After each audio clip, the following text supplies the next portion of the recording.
Salam alaikum, Azul Flaouen, bonsoir. Encore une nouvelle couverture spéciale sur la scène politique algérienne, sur les nouveautés en termes politiques en Algérie, qu'est-ce qu'il y a de nouveau. Et bien sûr, on va rencontrer quelques visages de la scène politique algérienne et président de parti politique en Algérie, professeur, journaliste, activiste politique. Donc, vous avez vu la première partie avec Nassar Djoudi en tamazirt. Là, ça va être en français. Après, il y aura Salim Salhi qui va arriver pour continuer justement cette couverture à parler de l'Algérie, de la scène politique en langue arabe. Donc, voilà, notre émission en français, c'est le changement par une élection jouée d'avance. Est-ce possible? Voilà. L'actualité politique en Algérie veut qu'on dise que à peine 3 mois avant l'organisation d'une élection très très importante en Algérie, l'élection présidentielle, beaucoup de questions se posent aujourd'hui sur la scène politique en Algérie et même à l'échelle internationale. Comment M.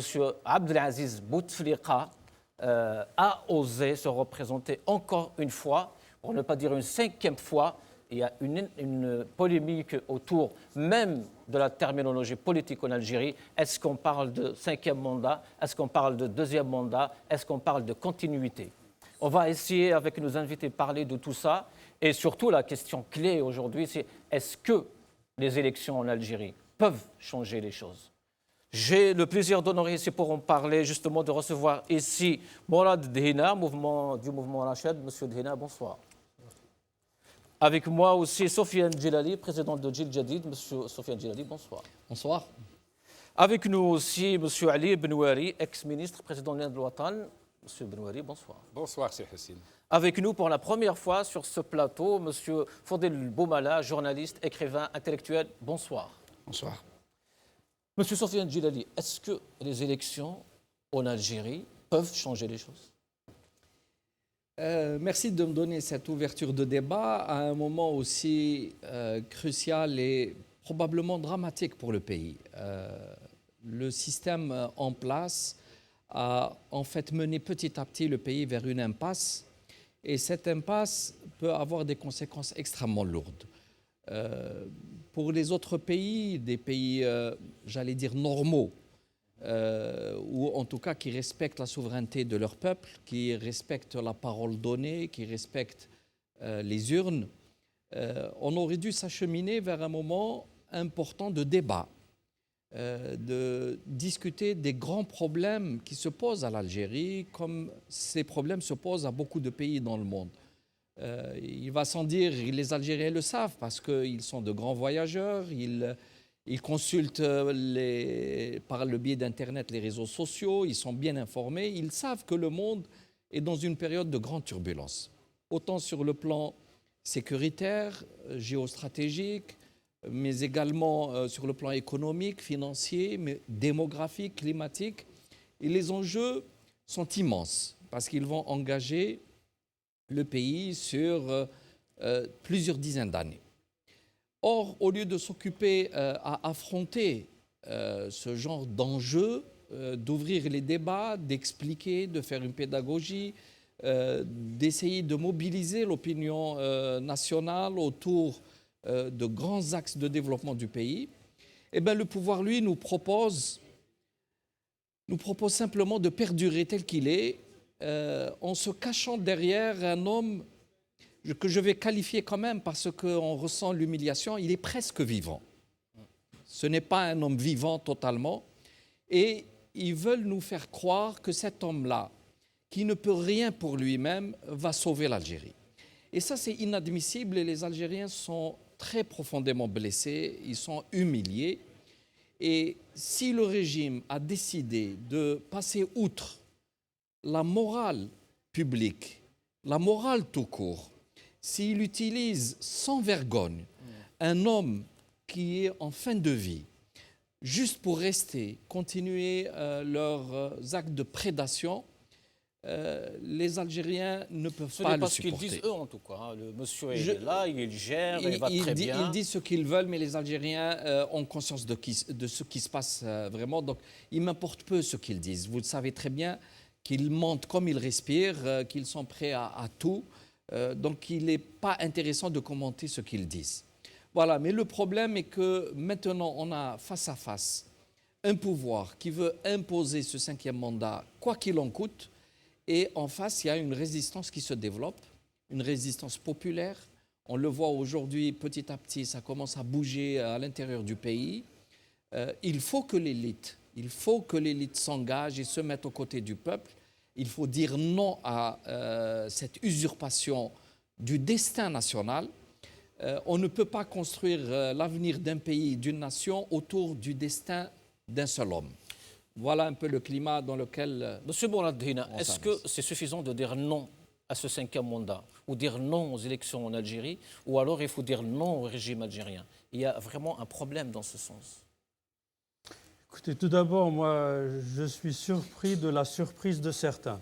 C'est-à-dire que ça fait des mois qu'on parle, qu'on discute à travers certains compatriotes, beaucoup d'Algériens, et beaucoup pensaient que Bouteflika n'allait pas se représenter. Ils en étaient convaincus parce qu'il y en a qui se croient dans les secrets des dieux, qui ont un contact avec un tel ou tel général lui a dit ça, ou le frère d'un tel lui a dit ça, et qu'ils tenaient pour acquis que Bouteflika n'allait pas se représenter.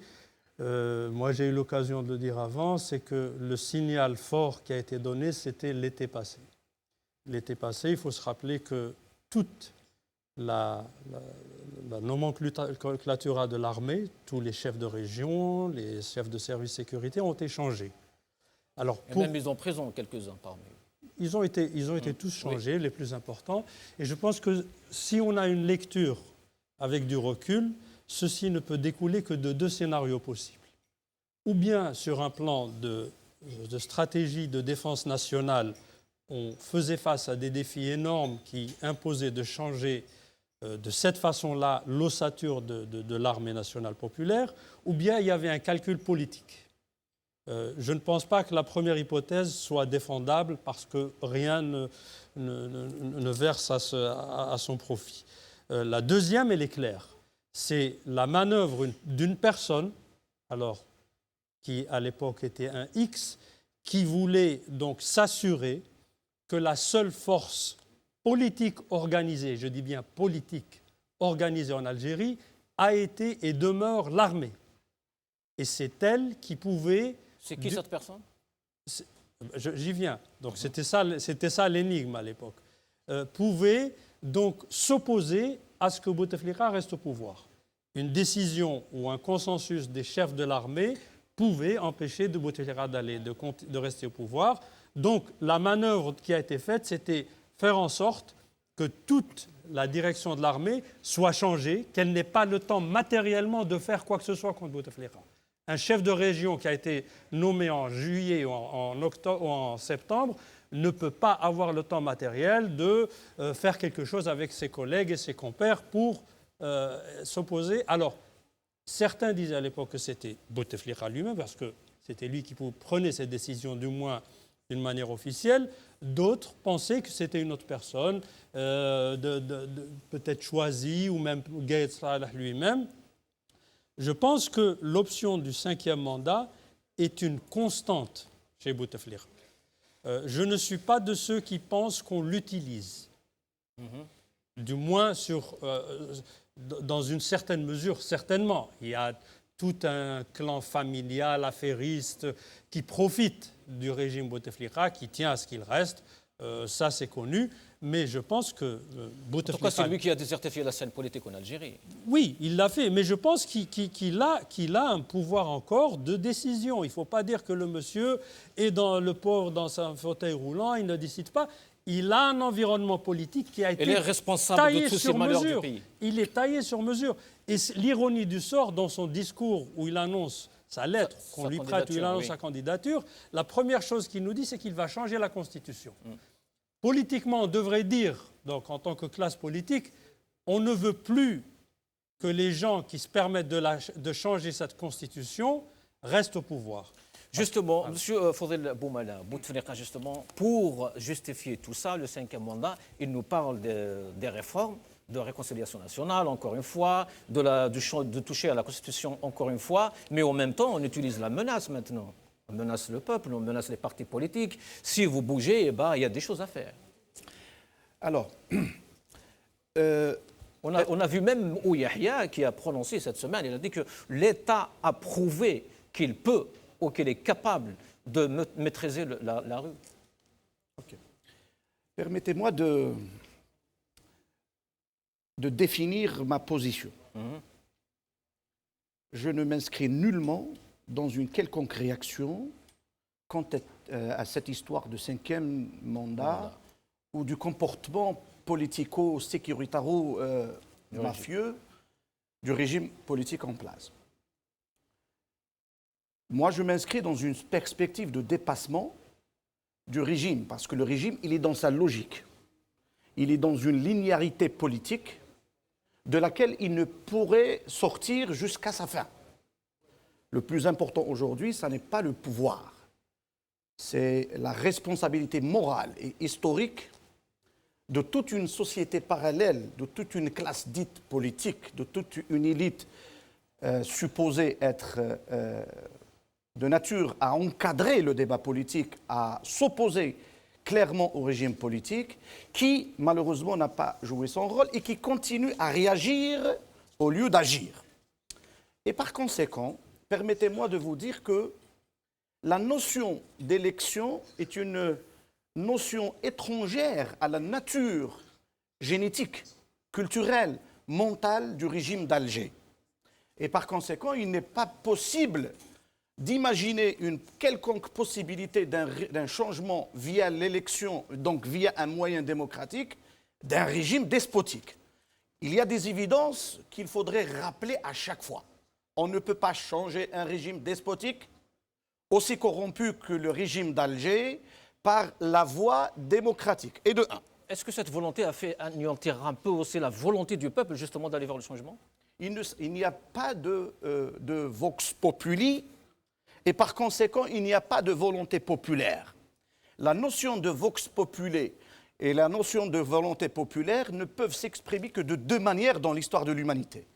La manière violente, un peuple, lorsqu'il se transforme et devenir le peuple, c'est-à-dire, comme l'auraient appelé les Allemands, passer du concept du niveau du Einvolk à son niveau de Das Volk, c'est-à-dire du niveau du peuple, avec un P minuscule, au peuple avec un P majuscule, où le peuple, c'est lui-même la source et l'origine de la souveraineté.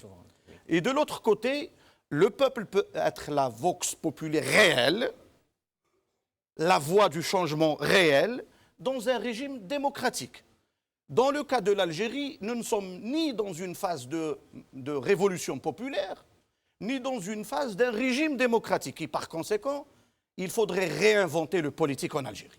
Il faut réinventer la militance en Algérie. Il faut réinventer le syndicalisme en Algérie. Une réinvention qui s'inscrirait non pas en réaction à la nature et aux stratégies du pouvoir, mais plutôt à mettre en place des mécanismes, une démarche, une vision, une représentation politique parallèle au régime. Il faut créer une nouvelle Algérie. Et que dites-vous justement de ces jeunes qui sortent dans la rue tout au long de cette semaine? Là, aujourd'hui, on avait même des ouvriers de la Sonatrach qui sont en train de protester contre le 5e mandat. Moi, je suis très prudent lorsqu'il s'agit d'un mouvement de type populaire et qui soit éphémère. Je vous rappelle que la classe politique, à 99%, était complice lorsque Bouteflika a violé la Constitution en 2008. 99%, et je peux témoigner, j'étais le porte-parole d'une initiative civique pour le respect de la Constitution. La classe politique et tous ceux qui étaient derrière étaient complices avec le régime militaro-politico-sécuritaire en 1999, lorsque les 6 candidats se sont retirés et lorsque Zaroual, à l'époque, n'avait même pas accepté de les recevoir, sinon l'histoire de l'Algérie aurait été différente. Donner le pouvoir à Bouteflika, qui psychologiquement, mentalement, Bouteflika faisant partie d'une architecture du pouvoir dès l'origine, c'est-à-dire dès l'indépendance, ne pouvait être que l'antithèse et de l'État national, et d'une société moderne, et d'un processus de démocratisation, et par conséquent, il ne pouvait être que contre la voix du peuple, c'est-à-dire la voix... Lui, il vous dit clairement, je suis l'État, je suis le peuple. Le pouvoir est dans sa logique linéaire. Le problème, il n'est plus dans le pouvoir, il est dans ceux qui souhaiteraient, du moins théoriquement, à vouloir changer le pouvoir, sans pour autant s'inscrire dans une radicalité, dans une rupture réelle. Et comment garantir tout ça? Il n'y a pas de garantie. L'histoire n'est pas une affaire de garantie. Nous ne sommes pas dans une recette de shorba ramadanesque. Il s'agit d'une responsabilité historique qui s'impose à un peuple, qui s'impose à des politiques, qui s'impose à des élites, entre guillemets, pour agir sérieusement. L'Algérien, nous tous Algériens, nous ne sommes pas sérieux devant les défis, les grands défis qui sont en train aujourd'hui de menacer l'unité nationale, la sécurité nationale et l'unité du peuple. Merci. Monsieur Benouari, comment agir justement sérieusement, comme disait Monsieur Benouari? Est-ce que c'est possible d'ailleurs? Je commence d'abord par dire que je suis absolument d'accord avec ce que vient de dire Sibou Mala, également avec ce qui vient d'être dit par Simorad Hina. Le problème, nous avons l'habitude d'utiliser des concepts qui sont propres aux pays démocratiques, où il y a une vie politique, il y a une constitution, il y a des institutions et des acteurs politiques, etc. Il faut bien voir que la situation de notre pays est très particulière.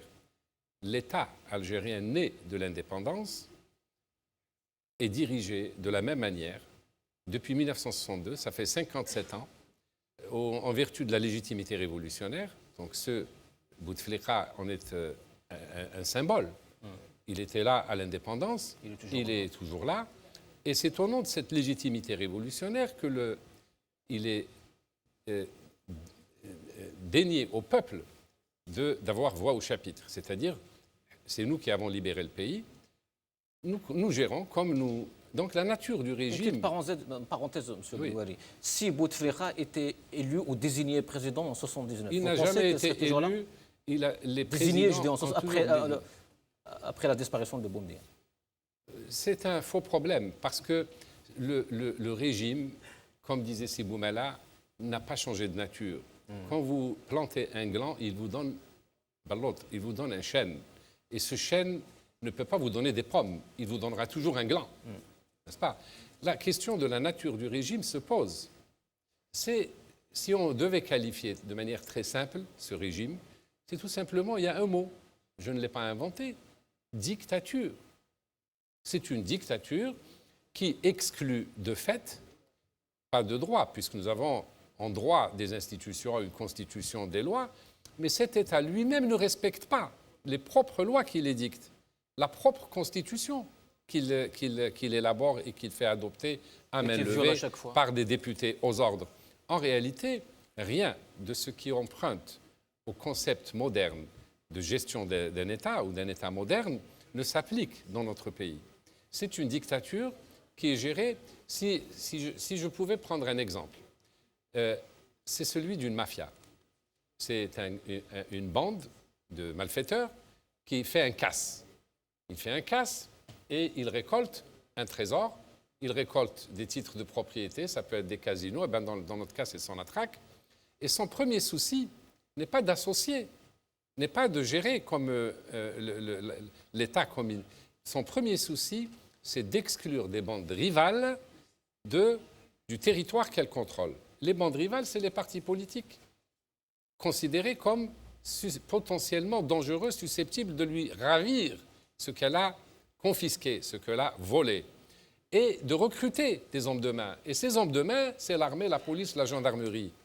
Et donc, à partir de là, nous pouvons dire, en empruntant au terme de la logique mafieuse, un capo, des tutti capi, c'est-à-dire un grand chef de la mafia, qui est de temps en temps remis en cause par les chefs en bas. Des fois, on lui renouvelle la confiance, des fois, c'est un autre parce qu'il y a une bande plus forte. Et à ce moment-là, la gestion du pays s'assimile à une répartition de richesses en fonction de territoire. Un tel a le secteur de l'importation de matériaux de construction, un autre du sucre. Et évidemment, quand ça se rétrécit ou quand il y a une nouvelle bande, eh bien, on lui dit allez ailleurs, on ouvre un nouveau créneau. C'est par exemple la drogue, et c'est comme ça qu'on a vu. Mais toujours, il faut payer et redistribuer. Moyennant quoi, on offre aux administrés, sous-entendu aux citoyens, on leur offre la protection. Moyennant donc cette protection qu'on leur offre, eh bien, ils doivent payer, et tout le monde, tous les Algériens payent, cotisent. Donc nous avons affaire à un État de nature mafieuse. Et à partir de ce moment-là, bien sûr, parler de l'élection de 2019, faut-il ou pas aller à l'élection de 2019 dans le contexte d'un État mafieux, c'est complètement absurde. Présenter un candidat et dire quelle chance a ce candidat de gagner, c'est absurde. Un candidat qui désigne, qui nomme. Désigné. Donc, le système ne peut pas produire autre chose que ce pourquoi il a été conçu. Il faut faire table rase de tout ce système. Il faut dissoudre le Parlement. Il faut dissoudre tous les partis politiques. Il faut définir de nouvelles règles du jeu, c'est-à-dire une constitution. Et qui peut le faire si ce n'est les représentants du peuple, sans exclure personne? Toutes les sensibilités devront un jour se réunir et dire qu'est-ce qu'on fait maintenant avec ce territoire qui s'appelle l'Algérie. On va justement regarder quelques images et on revient. السلام عليكم خوتي راكم تشوفوا البروجي دو حسين رمل مودم طروا راهم داروا وقفة احتجاجية كونتر العهدة الخامسة نو لا سانكيام موندا ما بغاوش كاع يروحوا يخدموها ولك البروجي بقى فارغ هم جاو لي جوندارم زعما واش تقولنا ما كاش العهدة ديما رشيد نكاز ولا انت غديري ولا رشيد نكاز فوالا راهم كاع يقول لكم دونك انا نطلب من العمال تاع سوناتراك وين كانوا يسيو يديروا وقفه كيما حنايا مودام طروا ويعطيكم الصحه.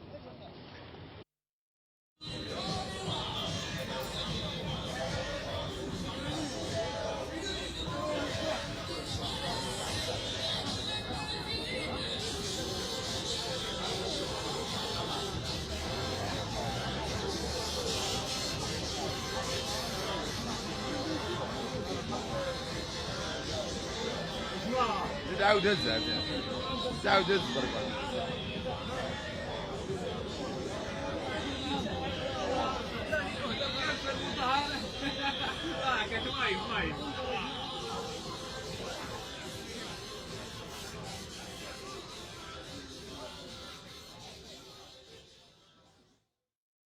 Sofiane Djilali, comment convaincre justement ces Algériens aujourd'hui d'aller vers ces élections? Que les élections vont être libres, vont être transparentes? Il ne s'agit pas de les convaincre d'aller à une fausse élection.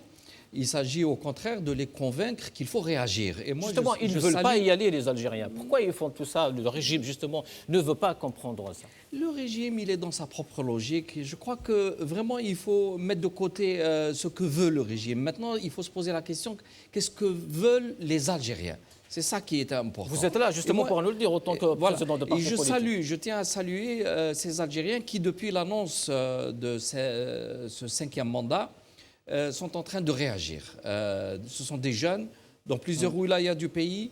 Maintenant, ce sont même des travailleurs et qui risquent leur propre salaire. Il faut les saluer et c'est la preuve tout de même que les Algériens sont entrés en résistance. Pendant très longtemps, ces dernières années, souvent ils avaient perdu espoir, il n'y avait plus personne pour les encadrer.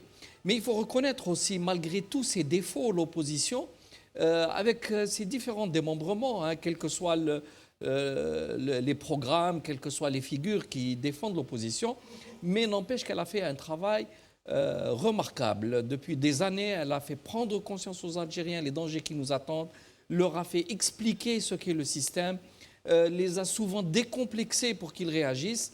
Et prenons l'exemple, je suis là pour essayer d'expliquer un peu ce qu'on peut faire. Combien de fois dans le cadre de Mouattana, à plusieurs partis politiques, des personnalités, nous sommes sortis sur le terrain malgré la répression qui a été extrêmement dures, que ce soit à la place des Martyrs à Alger, que ce soit à Constantine, que ce soit à Bdjaïa.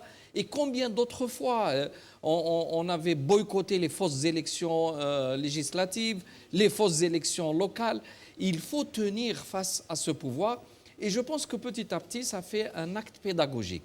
Il est très bon, comme l'expliquait tout à l'heure Fodel Boumela, de comprendre les mécanismes d'évolution d'une société, comment elle doit sortir d'un état pour passer à un autre état. Mais souvent, lorsqu'on s'engage dans l'action, même en ayant compris ces mécanismes, mais il faut se mettre à l'œuvre, il faut travailler parce que l'avenir se construit à partir d'aujourd'hui. Ce n'est pas demain on fera quelque chose, c'est qu'on fait aujourd'hui pour que demain il y ait quelque chose. Et je pense que très sérieusement, s'il devait y avoir un 5e mandat, il va se faire dans la difficulté, dans la douleur. Aujourd'hui, l'opinion nationale, mais aussi internationale, est au courant de ce qui se passe. Personne ne sait justement comment. C'est trop opaque, la gestion, comment l'Algérie est gérée aujourd'hui. Tout est clair. Et il y a un pouvoir qui tient à rester, à ne rien changer. C'est tout. Ils utilisent un homme qui n'est plus apte, mais ils le maintiennent en vie, même artificiellement. Il y avait un ancien ambassadeur d'une puissance occidentale qui a dit très franchement que le président algérien était maintenu artificiellement en vie. Il a dit aussi que, étant diplomate ou ancien diplomate, il n'a pas voulu toucher l'homme, mais il a dit que le pouvoir algérien était momifié. Mais Bouteflika l'a reconnu dans sa dernière lettre. Ce n'est plus un secret. Mais c'est ce que je vous dis, tout est clair. Ce n'est pas un secret, mais ils tiennent à se maintenir quoi qu'il en coûte. Et là, il faut qu'il y ait cette réaction. Il faut encourager les Algériens. Il faut sortir avec les Algériens. D'où notre appel pour le 24 février. À l'occasion, là, je m'adresse aux Algériens qui nous suivent. Le 24 février, qui sera dimanche, qui correspond à la journée de la nationalisation du pétrole, eh bien, il faut qu'on nationalise l'Algérie de nouveau. Et il faut empêcher que ce président ou cet homme qui fait office de président n'aille inaugurer ce qu'il pensait inaugurer à Alger le dimanche. Eh bien, il faut qu'on occupe les services de l'ordre dans la rue, à Alger. Donc, il faut que les Algériens bougent, mais aussi ailleurs, à l'étranger, il y aura peut-être plus d'espace pour le faire. Donc, arrêtons aujourd'hui de philosopher, passons à l'action, c'est important. Monsieur Dehina, pourquoi ces jeunes, justement, vont écouter Monsieur Sofiane Djilali ou un autre qui les appelle à sortir dans l'art? Je pense que, alors, est-ce qu'ils vont écouter ou pas? Moi, j'espère qu'ils agissent. Il ne s'agit pas d'écouter un tel ou un autre. Je pense oui, tous ces appels. Non, je pense qu'il est important que l'on discerne deux choses. Un, il ne s'agit pas d'un problème de personne. Le problème de l'Algérie aujourd'hui, ce n'est pas parce que Bouteflika est malade, parce qu'on pourrait nous rétorquer s'il était en bonne santé, donc c'est bien, Allah yazid lahu fil umr wa yibqa 70 sana. Votre question tout à l'heure, moi, si Benoît n'a pas peut-être voulu répondre, s'il était venu au pouvoir en 79, il serait là. C'est quoi le problème? C'est ce que je voulais justement comprendre. Et s'il est encore en vie dans 5 ans, il fera un 6e mandat. La logique, Zévourdine l'a dit, la logique du pouvoir, elle est claire. C'est quoi la solution alors aujourd'hui? Il faut aller dans ces élections, il faut quoi? Ce que vient de dire Sofiane Djilali est important. C'est que, au-delà des appellations, de ce que font, il faut qu'il y ait une prise de conscience et encourager toute initiative citoyenne dans la mesure où elle est vraiment citoyenne, quelle qu'elle soit. Beaucoup alors, justement diraient que c'est trop tard. Pourquoi cette opposition ne s'est pas réunie il y a 2 ans, 3 ans? Il n'est jamais trop tard parce que les élections, dans le sens où les entend le pouvoir, donc pour lui c'est un mécanisme pour asseoir sa dictature, comme on dit les collègues. Donc ça, c'est une chose dans laquelle je pense que tout Algérien lucide qui aime son pays ne doit pas s'inscrire. Il faut qu'il y ait une rupture, une radicalité dans la pensée politique qui consiste à dire quoi? Il y a un système politique qui nous a produit Bouteflika, dont Bouteflika est un ingrédient essentiel. Il est là depuis avant l'indépendance. Il ne faut pas oublier que M. Bouteflika est venu en France voir les dirigeants du FLN emprisonnés, qu'on lui a permis de les voir à l'époque pour essayer de désigner le premier président de l'Algérie. Donc il y a même un halo d'incertitude sur les accointances, etc., qui devront être posées clairement. Donc le problème que l'on a n'est pas avec un homme au-delà de nos différences avec lui, il est avec un système. Il faut qu'il y ait une rupture. Alors si ceux qui sortent sont dans cette logique de rupture avec ce système, tant mieux. Mais quel Si genre de c'est- rupture? Il y a des gens qui sont aujourd'hui candidats et ils appellent quand même à une rupture. Non, je pense qu'il ne faut pas aussi faire la zizanie entre un tel et un tel. Moi, je veux être candidat. Qu'il soit candidat ou pas, n'est pas le problème. Hein. Il y a, peut-être je ne suis pas tellement d'accord avec Sefrodil quand il disait il y a l'élection. Oui, c'est-à-dire l'élection en tant que processus démocratique n'amènera pas le changement. En tant que fait politique, on a des exemples où il y a eu des changements.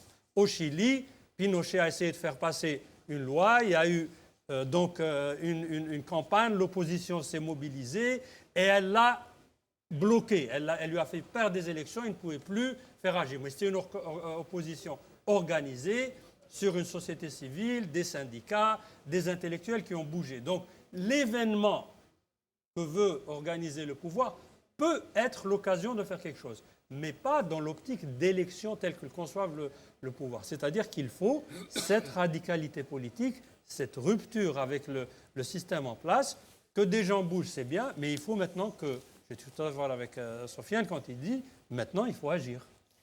Monsieur Boumala, concrètement, justement, comment réaliser tout ça? Et vous êtes parmi peut-être l'un des premiers Algériens, intellectuels algériens, à appeler à une deuxième république.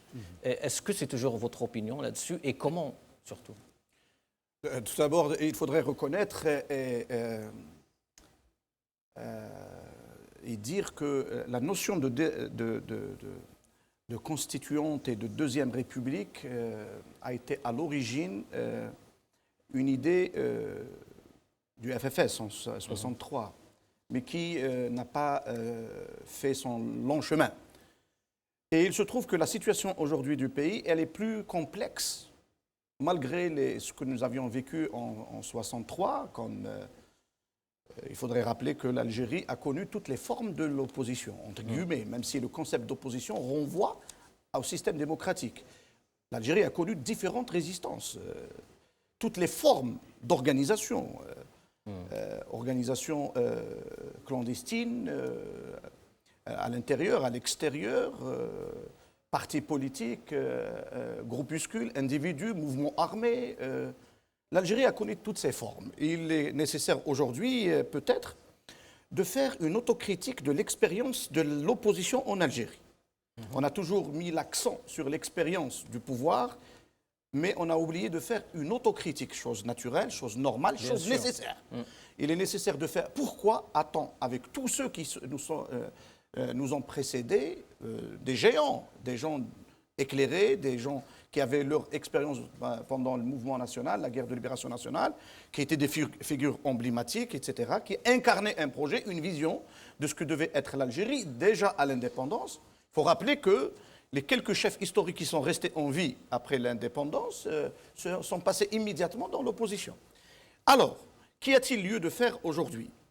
C'est de rompre d'abord psychologiquement et intellectuellement, parce que la classe dite politique, parce que même le terme, il est inadéquat en fait, parce qu'il faudrait peut-être parler du personnel politique et non d'une classe politique. Et de l'élite aussi. On a vu un médecin, par exemple, qui a exigé qu'il y aurait une enquête sur l'état de santé de Bouteflika, par exemple. Moi, je me situe à un autre niveau d'analyse. Moi, je ne réagis pas par rapport à l'éphémère, au feu de paille. Ça, c'est bien. C'est bien que les gens réagissent. Mais il ne faudrait pas toujours réagir à la dernière minute, sinon, lorsque c'est trop tard. Ils ont réagi en 2014, c'était bien, mais c'était trop tard. Le 4e mandat était déjà imposé. En 2019, c'est le même scénario. En 2008, avec la révision et la violation de la Constitution, les gens n'ont pas bougé, ce qui a permis au pouvoir et à Bouteflika lui-même de briguer un 3e mandat. Je rappelle ce qui s'est passé en 2004 et je rappelle ce qui s'est passé en 2000. Donc, au jour d'aujourd'hui, de mon point de vue, il est nécessaire de s'inscrire dans une nouvelle Algérie, parallèle complètement à celle du régime, parallèle au stratagème du pouvoir, parce que sur le même terrain du pouvoir, vous n'aurez rien du tout. Il y a suffisamment de corrompus en Algérie, il y a suffisamment d'encadrement partisan, d'encadrement médiatique, d'encadrement en matière d'argent sale, d'encadrement sécuritaire, d'encadrement militaro-politique en Algérie. Est-ce que vous avez vu les déclarations de Gaïd Saleh? Donc il ne faut pas se leurrer. Les gens qui sont censés incarner la rupture et je parle d'une rupture véritable et non pas d'un discours programmatique ou électoraliste. Je parle d'une rupture avec le régime. Ce n'est pas le changement dans la Et je parle continuité. d'une rupture avec ces trois dimensions. Une rupture structurelle avec le régime dans sa genèse, dans ses origines et même dans ses référents. Quelles sont ces références? Une rupture avec le mode de gouvernance, c'est-à-dire une rupture politique avec l'exercice même du pouvoir en Algérie, qui renvoie par la suite à l'installation d'un système démocratique et d'un principe d'alternance. Et il ne faudrait pas également oublier, il faudrait peut-être que les hommes politiques, peut-être que les chefs de partis politiques n'oseraient pas le dire pour des raisons de campagne, de recrutement ou autres. Il est nécessaire également d'inscrire les Algériens, le peuple algérien dont je fais partie, dans une culture de rupture mentale et psychologique. L'Algérien d'aujourd'hui, il a été encadré, il a été tétanisé, il est devenu un objet d'analyse du syndrome de Stockholm. Il est nécessaire de poser le problème du peuple, il est nécessaire de poser le problème des élites et de la classe intermédiaire, il est nécessaire de poser la problématique du régime. Et la rupture ne peut s'opérer... Mais comment est-ce possible, monsieur Benoît Je vais vous dire. Comment? Quand on voit par exemple le niveau intellectuel aujourd'hui en Algérie, l'université, qu'est-ce qu'elle produit, ce n'est pas du tout ce dont vous êtes en train de parler. Non, mais c'est ça le défi. C'est l'université produisait suffisamment d'élites. L'université algérienne n'était pas devenue un foyer de résistance au changement. L'université algérienne est devenue un foyer de résistance au changement, n'est-ce pas? Elle est l'équivalent des partis politiques pro-pouvoir. Elle est l'équivalent de ceux qui tirent profit du pouvoir. Si c'était comme ça, comme vous le dites, on ne serait pas là à débattre du sort de l'Algérie. Mais parce que justement, il y a une crise profonde, et c'est la première fois dans notre histoire, je le dis bien, et je fais appel à l'histoire, pour la première fois où le pouvoir vit son statu quo, le peuple vit son statu quo, et la classe intermédiaire, c'est-à-dire les élites, les politiques, les gens qui résistent, etc., vivent également un statu quo malgré les apparences d'une sorte d'agitation, de gesticulation, par-ci, par-là, etc. Mais ça n'est pas fondé, ça n'est pas structurel. Nous sommes en train de perdre le pays. Nous sommes en train de perdre l'Algérie petit à petit. Le régime est devenu un danger à la sécurité et contre la sécurité nationale, et nous sommes en train de perdre le pays petit à petit, tout en l'observant comme si c'était un film indo. Vous faites appel à l'élite aujourd'hui de l'Algérie. Mais elle est où cette élite? Moi, je ne parle pas d'élite dans l'absolu. Oui. Je parle d'un intellectuel, d'un homme politique, d'un militant qui a le sens de l'engagement. Un engagement reposant sur une conscience. Et cette conscience qui doit être collective. Il ne s'agit plus d'être une lumière à titre individuel. Il s'agit de créer cette fusion nucléaire. Il faudrait transformer ces particules élémentaires en atomes pour pouvoir faire face au régime. Le régime ne cédera jamais. Les hommes du régime ne céderont jamais. Et là, je le dis clairement, qu'ils sont prêts à former, à créer des milices pour défendre leurs intérêts. Il est nécessaire que le peuple prenne conscience de tout ça. Il est nécessaire que la place... Comment voulez-vous qu'il y ait un changement alors que les gens sont contre un 5e mandat, mais qu'ils continuent à croire en l'élection? Sous le même régime. Il faut rompre avec les processus installés dans les régimes. Il faut dépasser les agendas du régime. Monsieur Benoît, justement, comment passer à ce stade? Est-ce que possible? C'est possible d'ailleurs déjà en Algérie d'aujourd'hui? Le problème est bien et mal posé en même temps. Parce que vous avez... Commençons d'abord par dire une chose. Nous n'avons jamais, le peuple algérien n'a jamais été associé à la gestion de son État. Avant l'indépendance, nous n'avions pas d'État.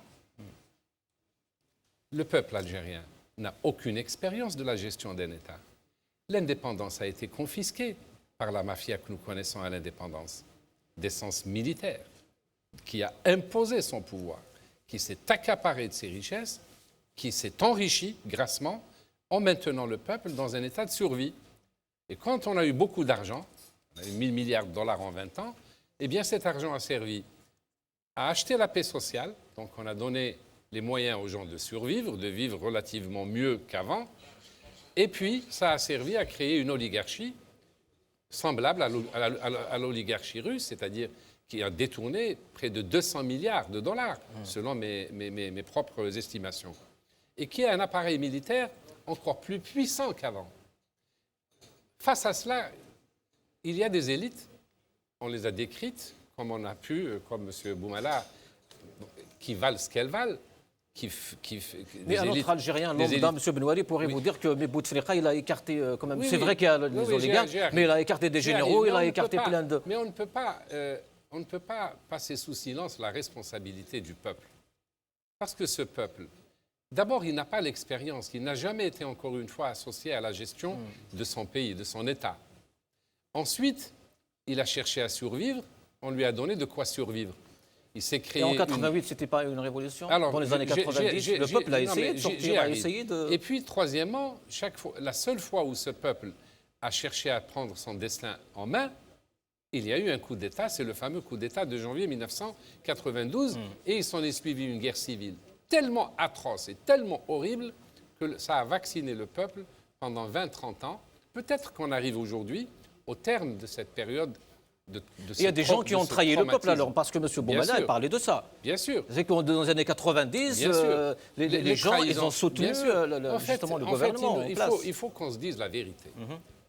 Toutes les vérités ne sont pas bonnes à dire, n'est-ce pas? Par exemple, beaucoup de gens disent on n'a pas d'opposition, elle est désunie, etc., etc. C'est trop facile, parce qu'il y a aussi la responsabilité du peuple. Jusqu'à preuve du contraire, un peuple mécontent, il sort dans la rue. Et pourquoi le peuple algérien n'est pas sorti dans la rue? Et pourquoi? Précisément à cause du traumatisme né de la guerre civile des années 90, parce que le pouvoir... Ils se sont trahis. Parce que le pouvoir a su y faire en achetant les élites, en donnant de l'argent sans contrepartie, des logements sociaux, en donnant des subventions, en maintenant les gens à l'état de mendicité. Au lieu de revaloriser les salaires, on a préféré donner des subventions, des salaires très bas, et donner des subventions pour créer un lien de clientélisme entre les travailleurs et l'État. Il y a beaucoup de... plus le syndrome de Stockholm, si on peut l'appeler ainsi, puisqu'on s'habitue à vivre avec son bourreau.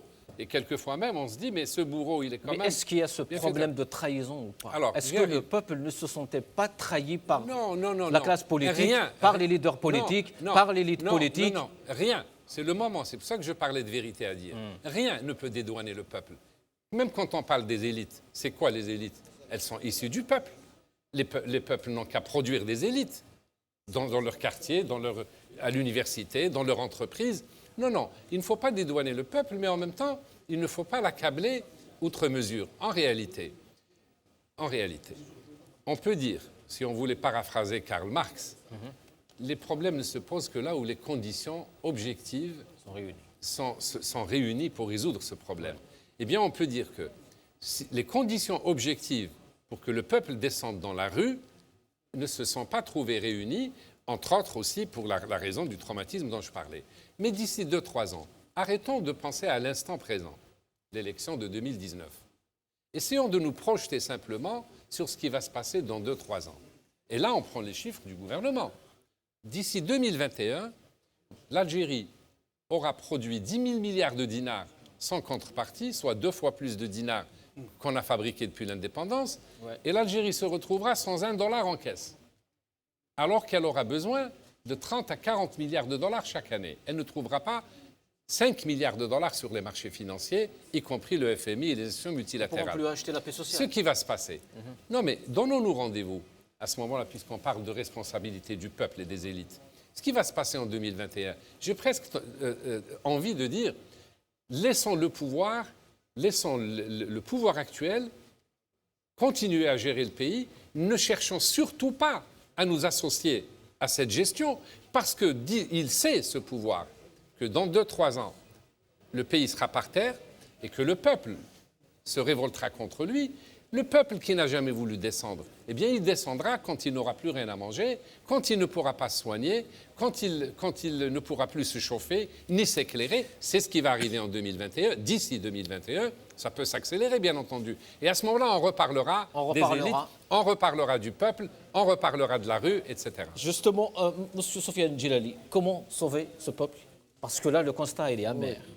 Bon, je pense qu'on se réunit tous sur un peu la même idée de fond. Sauf qu'avec une petite nuance, je pense encore une fois à Faudil qui pose des problèmes de théorie. En fait, il me rappelle le titre du célèbre sociologue Max Weber, Le savant et le politique. C'est-à-dire si on a une perception intellectuelle de la réalité... Vous pensez que les idées de M. Boumala ne peuvent pas être mises Non, c'est pas ça. L'angle par lequel il aborde la question est un angle beaucoup plus intellectuel. Parce que maintenant, il y a une réalité sur le terrain. Sommes-nous capables d'organiser les choses telles qu'elles sont sur le terrain ou non? Tout le drame est là. Est-ce que la société algérienne, aujourd'hui, est-ce que les Algériens sont prêts à s'impliquer ou pas? Alors c'est ambigu. Parfois, on peut dire non, les Algériens sont résignés, ils ne font rien. Mais par ailleurs, il y a des signaux importants. Moi, je vais vous dire, nous sommes ici au siège d'El Magharibia qui se trouve donc à Paris. Oui. Il y a plusieurs communautés étrangères qui sont en France. Eh bien, combien y a-t-il de communautés étrangères dont des représentants se réunissent, font des chaînes de télévision, se battent sur le terrain, créent des partis politiques, font des conférences? Je ne crois pas en dehors des Algériens. Donc au final, il y a une dynamique réelle, et y compris au pays. Dans le pays, les conditions sont extrêmement difficiles, il y a des risques, c'est compliqué. Malgré cela, il y a une vitalité, le peuple vit. Maintenant, comment organiser tout ça? Toutes ces volontés? Alors, à travers le temps, la société algérienne est en train d'évoluer. Il ne faut pas la voir comme une situation figée. Et il ne faut pas penser que brutalement, elle va prendre conscience et elle va basculer. Non, c'est un continuum qui se fait. Au fur et à mesure, la société est en train de sécréter de nouveaux réflexes, de nouvelles valeurs dans la société. Il y a une pression qui monte. Est-ce qu'un jeune Algérien aujourd'hui qui nous regarde peut tout simplement nous dire que mais je suis en train d'écouter, d'entendre ce discours depuis maintenant 30 ans de la classe politique? Non, mais c'est ce que je suis en train de dire. Parce que l'Algérie va mal depuis des années. Il est en train de réagir, mais on aurait voulu que les gens réagissent plus, mieux, qu'on s'organise, qu'on fasse des partis, des syndicats, des associations, tous puissantes. Le fait est que ce n'est pas le cas. Alors, est-ce que nous sommes dans une situation où il n'y a rien du tout et juste une petite poignée, une petite élite qui est en train de se battre dans le vide, ou bien au contraire, il y a quelque chose qui est en train de se développer? Moi, je dis que ça se développe à travers même des réactions parfois pas réfléchies. Le fait que les gens traversent la Méditerranée en jouant de leur vie, le fait qu'il y ait des résistances à tous les niveaux, et on va le voir petit à petit, c'est un peuple vivant. Maintenant, c'est à nous d'encadrer cet influx nerveux, si j'ose dire, pour l'emmener vers quelque chose de plus énergique. Si vous permettez juste, oui. Et désolé, c'est Dina. L'autotromperie ne peut que faire perpétuer le régime en place. On ne peut pas avoir un régime comme celui d'Alger depuis l'indépendance, et voire même avant, et avoir un peuple vivant. S'il y avait un peuple vivant dans le sens vivacité, intervention, réaction, action, etc., on aurait eu une classe politique respectable. On aurait eu une université respectable. On aurait eu une élite associative dans le monde de l'action associative respectable. Nous sommes partis, et là, je n'apporte pas une réflexion théorique à l'Algérie. Moi, je remets le pendule à l'heure, parce que le départ était erroné, était faux.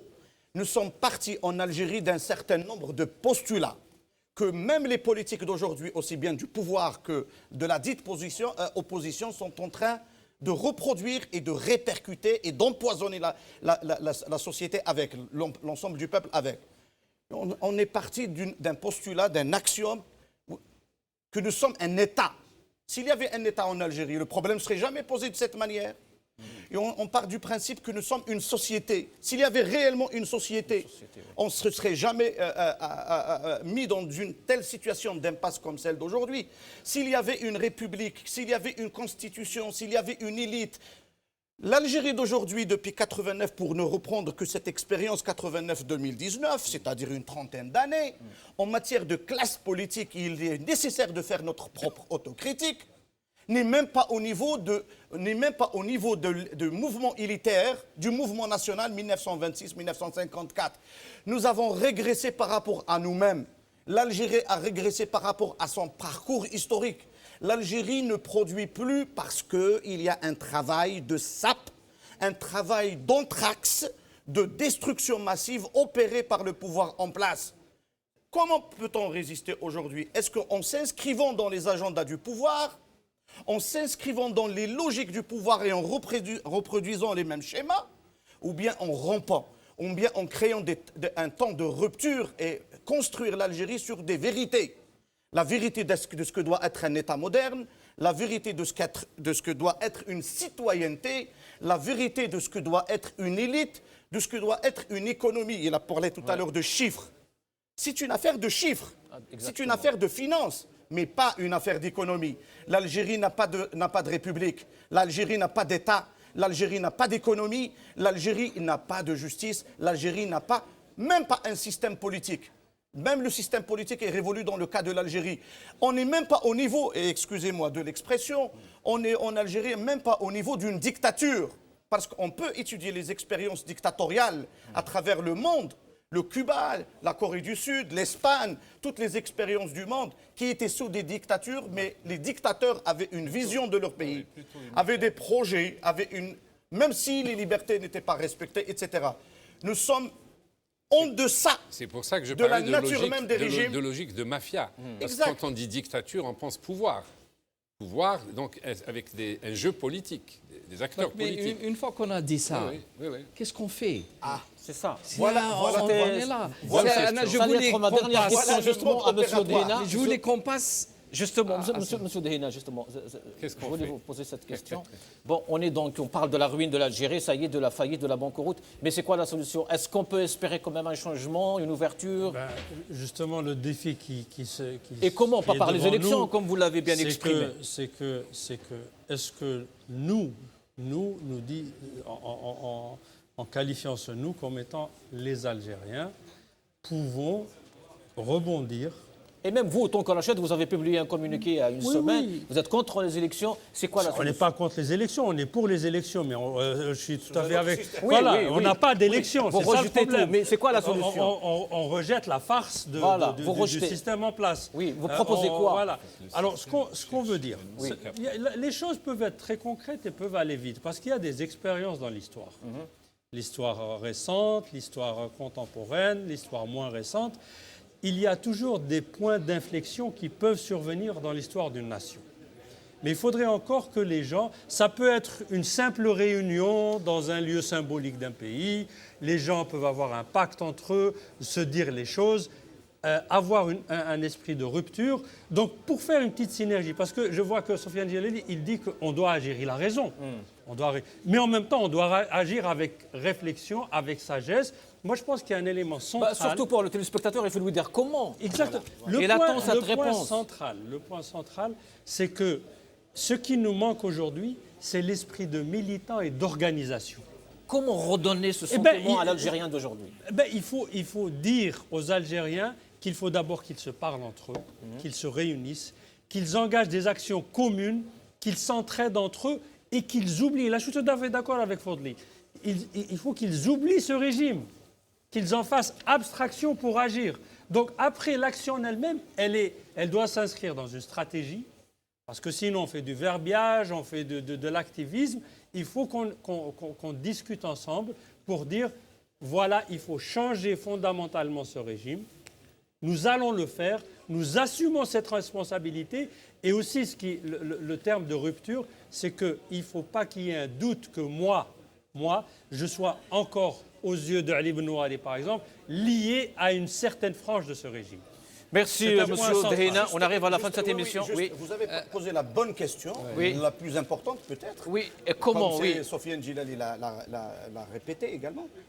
C'est le mode opératoire. Il faut d'abord qu'on soit tous d'accord sur la notion de rupture. Je parle de rupture véritable, Oui, j'ai bien compris. comme je l'ai présenté C'est pas la rupture de ceux qui appellent au changement dans la continuité. Non. On ne peut pas rompre avec le pouvoir tout en étant de l'intérieur, sinon les élites russes auraient été plus intelligentes que nous. Exact. Ils n'auraient pas empêché l'écroulement de tout un empire. Donc, aujourd'hui- dans le cas de l'Algérie. Et là, je parle en ma qualité personnelle. Je ne suis ni à un parti politique ni autre. Je travaille avec des Algériens, beaucoup de militants sur le terrain. On fait de l'action sur le terrain. C'est Ben Nouar et Sofiane Djalali le savent pertinemment. Mais voilà le triptyque sur lequel on travaille. Une rupture pour une troisième voie.